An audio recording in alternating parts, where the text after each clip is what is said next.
graça, paz e alegria. A porção de hoje, recomendada para a leitura da Bíblia em um ano no plano sequencial, é Zacarias do capítulo 9 ao capítulo 11.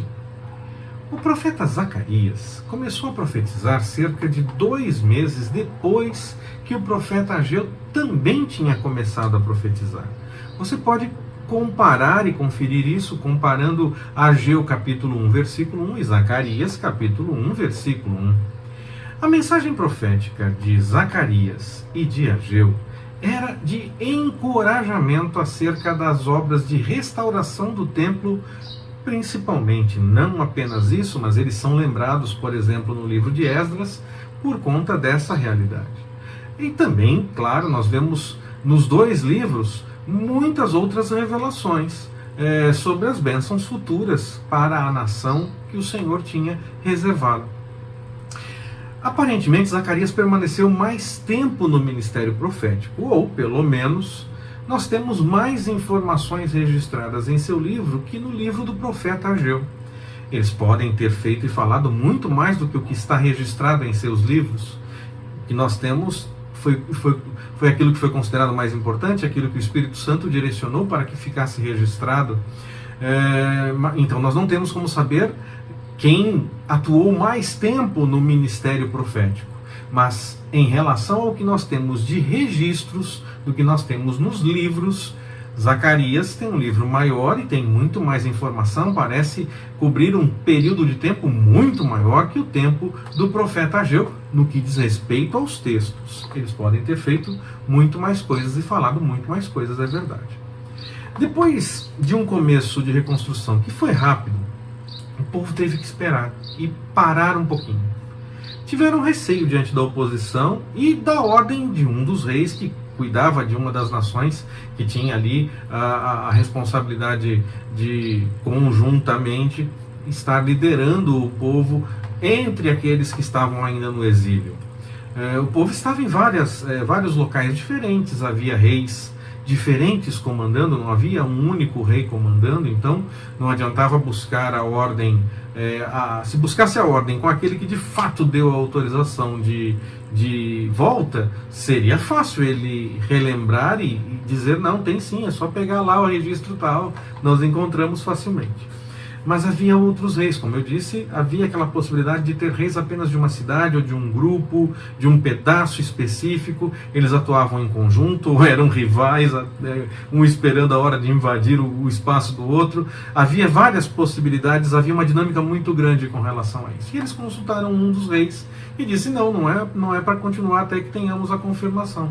E eles pararam realmente a obra. Eles tiveram, então, esse receio diante dessa oposição, e exatamente por conta de uma ordem que veio de um dos comandantes. Eles tiveram medo que, se continuassem e resistissem, ou tentassem questionar alguma coisa, talvez houvesse qualquer tipo de problema. O exílio estava mas muito fresco na memória de todos. Muitos nem tinham voltado ainda, havia um grupo pequeno tentando recomeçar todas as coisas. Então havia sim essa preocupação e eles temeram, em vez de questionarem, o que não seria o fim do mundo, porque bastava questionar da forma correta, a ordem estava lá, havia sim o registro, bastava procurar com um pouco mais de cuidado e a informação seria encontrada. Saberia-se que a obra estava regular e que tinha todas as suas devidas autorizações. Mas o povo ficou ainda preocupado, porque ainda estavam se reorganizando como nação. Como eu disse, o exílio estava muito fresco na memória, e diante desse primeiro problema, temeram que houvesse qualquer tipo de represália, de investida contra eles e tentasse destruí-los mais uma vez. Eles ainda não estavam nem organizados completamente, não teriam a expectativa de enfrentar e ter uma vitória. Ainda não estavam convictos de que o Senhor realmente estava cuidando de todas as coisas, estavam se reorganizando, estavam colocando as coisas em ordem. É assim que a gente consegue entender. Então eles temeram diante da primeira negativa e preferiram deixar a obra parada. Zacarias e Ageu, então, ou eles eram muito jovens quando tudo aconteceu, quando a ordem da volta aconteceu, e eles pararam a obra e essa coisa toda, e só depois eles entenderam o chamado, ou eles podem ter vindo em uma outra leva daqueles que iam voltando para Judá e para Jerusalém. não voltaram todos de uma vez. Josué e Josadac trazem um grupo, com Esdras vem um grupo, com Neemias vem outro grupo. Sempre havia grupos que estavam voltando para Jerusalém e para Judá, sendo distribuídos na terra. Então, não sabemos se Ageu e Zacarias vieram com esse primeiro grupo. Se eles vieram com esse primeiro grupo, eles eram muito jovens. Ou eles vieram ao longo desses pelo menos 12 anos em que a obra começou e parou, ou 11 anos, porque mais ou menos um ano depois, acredita-se que em um ano já estavam muitas coisas encaminhadas e houve a ordem para parar. Então, pelo menos em 11 anos em que iam voltando, ou 12, contando desde o primeiro momento, eles podem ter vindo tanto nessa primeira leva como em uma das levas ao longo desse tempo. E aí, muitos demoraram realmente para voltar. E o Senhor então não incomodou Zacarias e Ageu, se eles vieram desde o começo, para que eles falassem antes. Foi no momento exato, no momento certo. Ou eles chegaram depois e o Senhor rapidamente os chamou. Não temos como ter a certeza de que em que grupo eles vieram quando voltaram do exílio para Jerusalém, para Judá. Mas o fato quando eles estavam lá e o Senhor os chamou, eles falaram com convicção para que o povo pudesse ter novo ânimo, novo direcionamento e entendesse que realmente aquilo era obra do Senhor, que não era necessário temer aqueles que se levantavam contra, porque o Senhor estava cuidando de todas as coisas. Na porção de hoje, nós vemos algumas referências que são interpretadas claramente como profecias messiânicas. E elas tiveram realmente ligação com a vida de Jesus, pelo que nós vemos nos evangelhos, por aquilo que é registrado a respeito da história de Jesus. Vale esse registro, é bom fazer essa leitura e ver como o profeta falou muito tempo antes a respeito de coisas que se cumpriram há muitos anos depois, pelo menos 500 anos depois aproximadamente. O Senhor cuida daqueles que buscam a sua vontade. Nós não precisamos temer aqueles que se levantam contra aquilo que nós fazemos em relação à vontade do Senhor. Nós podemos sim ter problemas, não é garantia de que não vai acontecer nenhuma dificuldade quando o Senhor nos chama, mas nós não devemos temer, nós continuamos fazendo aquilo que o Senhor nos chamou a fazer, pois Ele mesmo cuida de nós, ainda que haja algum tipo de dificuldade, aquilo vai servir para mostrar que o Senhor está cuidando e está direcionando aquilo que Ele nos chamou a fazer. Isso nos confirma a realidade que não devemos nos preocupar com tantas coisas, mas nós devemos, na verdade, deixar diante do Senhor aquilo que entendemos sim como nossa necessidade. É claro que o Senhor sabe muito mais das nossas necessidades do que nós mesmos. Ele sabe antes de apresentarmos e sabe até melhor realmente aquilo que nós precisamos do que nós que podemos avaliar e achar que é uma coisa e na verdade nós precisamos de outra bem diferente. Nós podemos sim apresentar diante do Senhor aquilo que nós entendemos que se faz necessário. Não há nenhum problema, mas o Senhor pode notar que há algo diferente.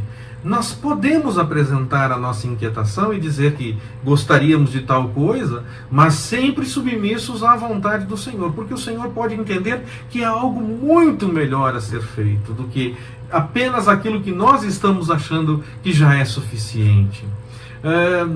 Nós podemos sempre contar com o melhor da parte do Senhor.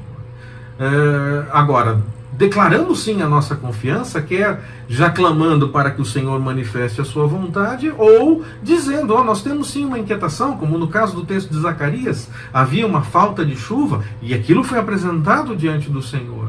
Então nós confirmamos que confiamos e apresentamos o testemunho de que realmente confiamos no Senhor.